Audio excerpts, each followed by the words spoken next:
Au CPS d'Anderlecht, les guichets sont déserts aujourd'hui et pour cause, une vingtaine d'assistants sociaux sont dehors avec un message clair, une surcharge de travail pour un personnel insuffisant, un sentiment qui pèse sur les travailleurs. Je fais que encoder des dossiers, encoder et le social est vraiment mis de côté pour l'instant.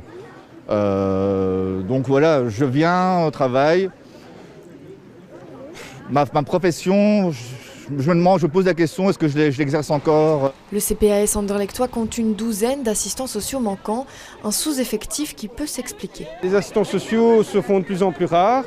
Il y a une pénurie parce qu'il y a une concurrence qui se fait aussi au niveau des différents CPS de la région bruxelloise, en apportant des primes, etc., supplémentaires au barème de base en fait. Et moins de personnel impacte la charge de travail. C'est environ 200 dossiers que chaque assistant social traite, soit 2 fois plus que dans d'autres établissements similaires. Il y a des assistants sociaux qui n'ont plus le temps de faire du vrai social, de vraies enquêtes au profond. Donc du coup, ce qui se passe, c'est qu'il y a beaucoup de gens qui sont en attente depuis des mois à que leurs demandes soient traitées. Face aux revendications des travailleurs, le président compte bien améliorer leurs conditions de travail et répondre à leurs demandes. Quand on engage un assistant social, il n'est pas directement mis en première ligne, il doit d'abord être formé, accompagné et ensuite on le met dans le bain. Ça prend du temps, mais j'ai la volonté d'accélérer les procédures en vue d'apporter donc des réponses très concrètes aux demandes de nos travailleurs. En attendant un accord écrit, 2 agents aux ressources humaines sont recrutés et un plan de communication est lancé pour accélérer le processus d'engagement.